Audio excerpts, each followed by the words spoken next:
Hi everyone, welcome to the woman of honour series. ഇന്ന് ദൈവത്തിരുനാമത്തിന് മഹത്വം ഉണ്ടാവട്ടെ എന്ന് ഈ നല്ല ഒരു ദിവസത്തിനായും അതുപോലെ തന്നെ ഈ പ്രപഞ്ചത്തിലുള്ള സകല മനുഷ്യരും ഒരു പുതുവർഷത്തിനായി കാത്തിരിക്കുന്നു.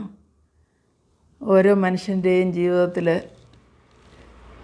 നടക്കുവാൻ പോകുന്ന കാര്യങ്ങൾ എന്താണെന്ന് ആർക്കും അറിയില്ല. എന്നാൽ നമ്മൾ വളരെ പ്രത്യാശയോടുകൂടി കർത്താവിൽ മാത്രം ആശ്രയിച്ചുകൊണ്ട് അവനിൽ മാത്രം, അവൻ തന്നെ എൻ്റെ പാറ, അവൻ തന്നെ എൻ്റെ കോട്ട, അവൻ തന്നെ എന്നെ എന്നുള്ള വിശ്വാസത്തോടു കൂടി അവൻ്റെ കരങ്ങളിലേക്ക് നമ്മളെ തന്നെ സമർപ്പിക്കാം.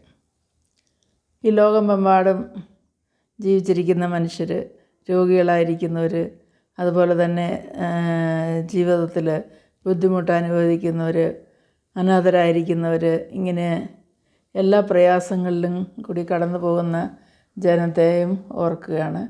ഈ 2025 ആണ്ട് എല്ലാവർക്കും ഒരു സമൃദ്ധിയുടെയും സന്തോഷത്തിൻ്റെയും അതേസമയം തന്നെ ഒരു സേഫ്റ്റി ആയിട്ടുള്ള, അതായത് ഒരു സുരക്ഷിതമായിട്ടുള്ള ഒരു വർഷമായി തീരട്ടെ എന്നും പ്രാർത്ഥിക്കുകയാണ്. ദൈവമായ കർത്താവ് നമ്മളെ ഓരോരുത്തരെയും അവൻ്റെ വലതുകരം നീട്ടി അനുഗ്രഹിക്കുകയും അവൻ്റെ വാഗ്ദത്തപ്രകാരം നമ്മുടെ ജീവിതങ്ങളിൽ എല്ലാ പ്രോമിസുകളും നിറവേറ്റുവാനായിട്ടും നമുക്ക് പ്രാർത്ഥിക്കാം.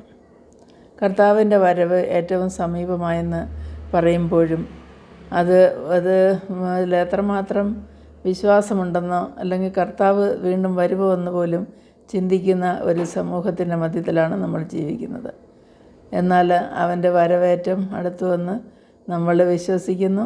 നമ്മൾക്കതുകൊണ്ട് കർത്താവിൻ്റെ വചനപ്രകാരം, അവൻ്റെ കൽപ്പന പ്രകാരം നമ്മളുടെ ജീവിതങ്ങളെ ശരിപ്പെടുത്തി നമ്മളുടെ ജീവിതത്തിൽ വന്നുപോയ കുറവുകളെ ഏറ്റുപറഞ്ഞ് ഈ 24 അവസാന ദിവസമായ ഇന്ന് 31 നമ്മൾ ചെയ്തു പോയിരിക്കുന്ന സകല പാപങ്ങളെ ഏറ്റുപറഞ്ഞ് ഒരിക്കൽ കൂടെ നമുക്ക് കർത്താവിൽ പുതുക്കം പ്രാപിച്ച് അവൻ്റെ പരിശുദ്ധാത്മാവിൻ്റെ ദാനങ്ങളായ എല്ലാ ദാനങ്ങളെയും അനുഭവിച്ചുകൊണ്ട് മുമ്പോട്ടുള്ള നമ്മുടെ ജീവിതം നയിക്കുവാനായിട്ട് അവൻ്റെ കൃപയ്ക്കായി നമുക്ക് യാചിക്കാം.